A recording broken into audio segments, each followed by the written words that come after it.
नमस्कार मैत्रिणींनो, कशा आहात सर्व? मजेत ना? मी पण मजेत. तर मग चला, तर मग आता आज आपण काय बनवणार आहोत? तर परवाच्या दिवशी आपण काय बनवली? धणा पावडर. धणा पावडर झाली. आज आपण बनवणार आहोत लसूण अद्रकची पेस्ट. तर कशी बनवून ठेवायची आणि कशी म्हणजे साठवायची न विनेगर वापरता. विनेगर हे कधीच वापरायचं नसतं. लहान मुलांच्या शरीराला असो की मोठ्यांच्या शरीराला असो, हृदयासाठी विनेगर चांगलं नसतं. आपण हॉटेलचं खाल्लं तरी आपल्याला ॲसिडिटी होते, त्रास होतो, पोट फुगल्यासारखं वाटतं. तर हे त्यांची जी पेस्ट असते, काही असं त्याच्यामध्ये विनेगरचा वगैरे वापर असतो. तर आपल्याला नॅचरल बनवायचं आणि हॉटेलपेक्षाही छान टेस्ट आली पाहिजे. माझी पण हॉटेल आहे फ्रेंड शिंदेशाही म्हणून. तर मी तुम्हाला सगळं जे आहे नॅचरल हॉटेलसारखं, तर मी तुम्हाला ते शिकवणार आहे. पेस्ट कशी करायची, मसाले कोणते वापरायचे, हॉटेलवाले कोणते मसाले वापरतात. माझी स्वतःची हॉटेल असल्यामुळे मी तुम्हाला पण आज सगळं शिकवणार आहे की मसाले ते कसं कोणते वापरायचे. तर चला, तर मग आपण आता तुमचा वेळ नाही घेत जास्त, आपण आता रेसिपी बनवून घेऊया. मी सोलून 1 किलो लसूण घेतलेला आहे. त्यानंतर इथे मी अर्धा किलो अद्रक घेतलेला आहे. तर तुम्ही अद्रक बघू शकता मी कसं सोलून घेतलं आहे. थोडा पण त्याच्यावर डाग वगैरे नाही. हे मी 2-3 तास पाण्यामध्ये भिजत ठेवलेलं होतं, म्हणजे त्याची साल माती वगैरे सगळं छान निघून जातं. तर बघू शकता असं एवढं क्लीन अद्रक करून घ्यायचं आहे बघा. त्यामुळे आपलं अद्रक हे खूप दिवस टिकतं. या बारीक बारीक गोष्टी तुम्ही लक्षात ठेवायच्या आहे. या टिपा अद्रक हे असं हे बघून घ्या, कुठे जा इथे टोक असतं, इथे सगळं घाण मी काढून टाकलेलं आहे. कुठल्याच अद्रकला कुठलाच असं घाण डाग नाही आहे, माती नाही, काहीच नाही. त्याच्यामुळे अद्रकची पेस्ट आणि लसणाची पेस्ट खूप दिवस टिकते. तर मी तुम्हाला सांगते की अद्रक कसं सोलायचं. इथे मी अद्रक धुतलेला आहे. धुतल्यानंतर सुद्धा किती क्लीन झाला आहे. तरी पण आपल्याला हे जे अशी टोकं असतात, तर हे मेन हे काढून घ्यायचे आहे. याच्यामुळं खरं आपले लसण अद्रकच्या पेस्टला बुरा येतो असा आणि लवकर खराब होतं. तर ही महत्त्वाची टीप आहे, ही लक्षात ठेवायची आहे. बघू शकतात हे सगळं, हे जे मेन टोका आहे, जरी माती नसली तरी सुद्धा आपल्याला इथे काढून घ्यायचं आहे. अशा पद्धतीने सर्व साफ करून घ्यायचं आहे. कारण की हे जे टोकं असतात आपले साईडला हे असे, तर याच्यामुळे आपली पेस्ट लवकर खराब होते. तर हे पण काढून घ्यायचं आहे. आपण जरी स्वच्छ धुवून घेतलेलं आहे, माती नाही आहे, पण अशापैकी साफ करून घ्यायचे आहे. याच्याने खूप दिवस पेस्ट टिकते, खराब होत नाही, काळी पडत नाही. महत्त्वाचं कारण हेच आहे की असं थोडी पण घाण असली ना, तर मग अद्रकला तर पूर्ण पेस्ट लवकरच खराब होते, टिकत नाही जास्त ती. अशा पद्धतीने सर्व साफ करून घ्यायचं आहे. पाहू शकता मी किती क्लीन केलेलं आहे. अशा पद्धतीने क्लीन करून घ्यायचं आहे. आणि ही जी साल आहे आपण काढलेली, तर ही फेकायची नाही, ही उन्हामध्ये वाळवायची आहे. आणि उन्हात वाळवून नंतर मिक्सरला पावडर करून घ्यायची आहे. आणि आपली चहा पावडर असते, तर चहा पावडरमध्ये थोडं हे अद्रकची वाळलेली साल आणि वेलची मिक्सरला बारीक फिरून घ्यायची आहे आणि चहा पावडरमध्ये कालवायची आहे. किंवा मग तुम्ही कुठल्या पण पदार्थाला पण वापरू शकता. ते नॉनव्हेजच्या पण भाज्यांना फक्त ही साल वाळलेली पावडर टाकायची आहे, त्यात वेलची टाकायची नाही. आणि चहाला जर वापरायचं तर वेलची आणि ही अद्रकची साल वाळून सणी आणि बारीक मिक्सरला दळून चहा पावडरमध्ये कालवून द्यायची आहे. अशा पद्धतीने सर्व सोलून घ्यायचे आहे. आणि साल पण फेकू नका. मस्त झाला आहे. चला, तर मग आता आपण पेस्ट पण लवकर बनवून घेऊया. तर तुम्हाला दाखवते कसं बनवायची, दोन्ही प्रकारे दाखवते.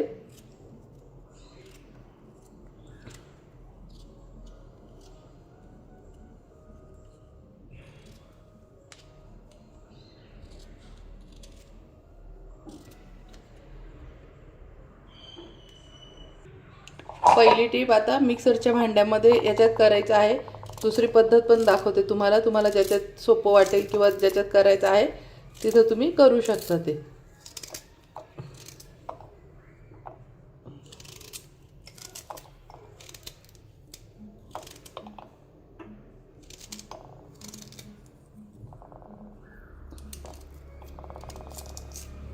अशा पद्धतीने सर्व आपण इथे तुकडे टाकून घ्यायचे. आता यात लसूण टाकून घेऊया.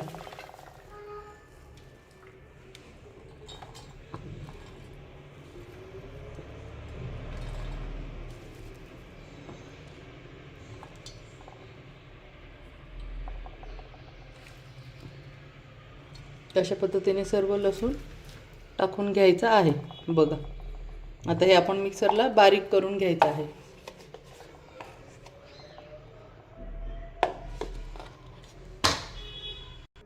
आता आपण हे मिक्सरला वाटून घेणार आहोत.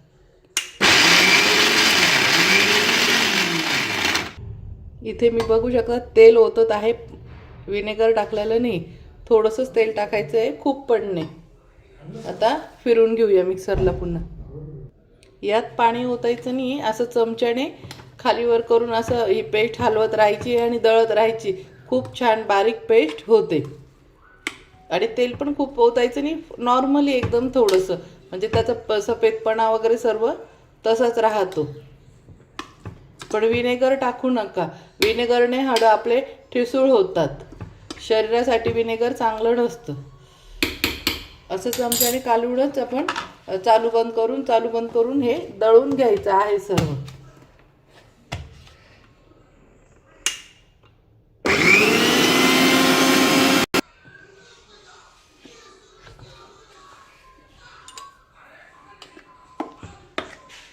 मस्त बघू शकता किती छान पेस्ट तयार झालेली आहे. हे बघा, पाहू शकतात किती छान पेस्ट तयार झालेली आहे.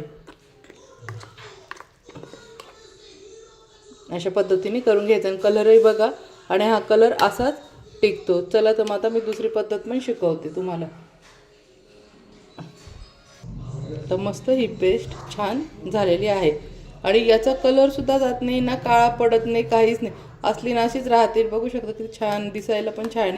रेडीमेडपेक्षा उलट आपल्या घरची पेस्ट खूप छान झाली आणि वास पण खूप छान असतो. फक्त चालू बंद करून मिक्सर अशी हे करायच्या.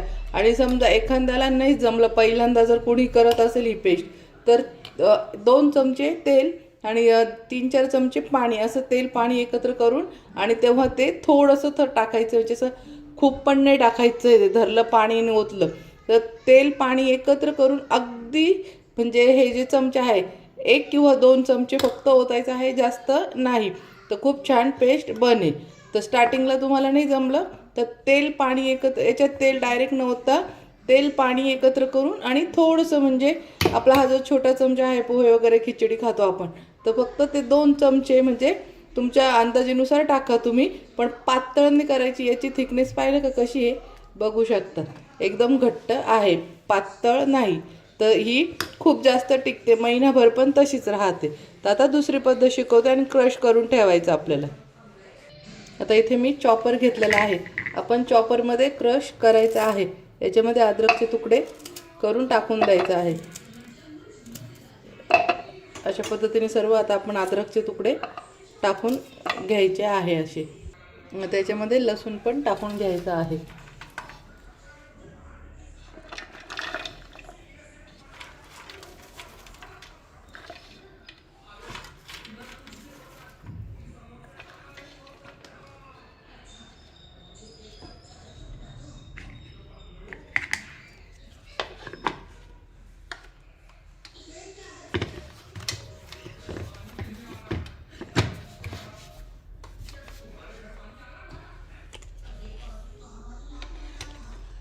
आपण हे पण दळून घ्यायचं आहे.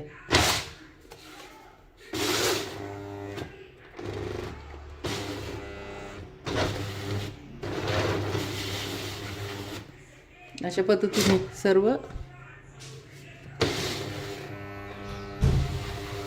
असं बारीक करून घ्यायचं आहे.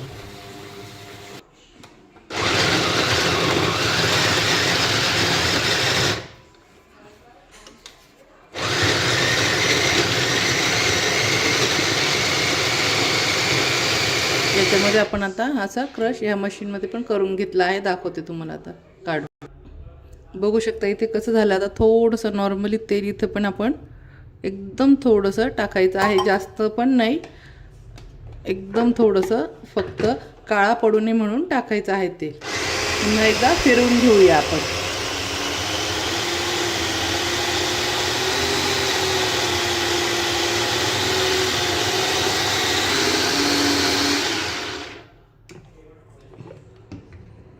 बघू शकता इथे पण किती छान आलेलं आहे पेस्ट.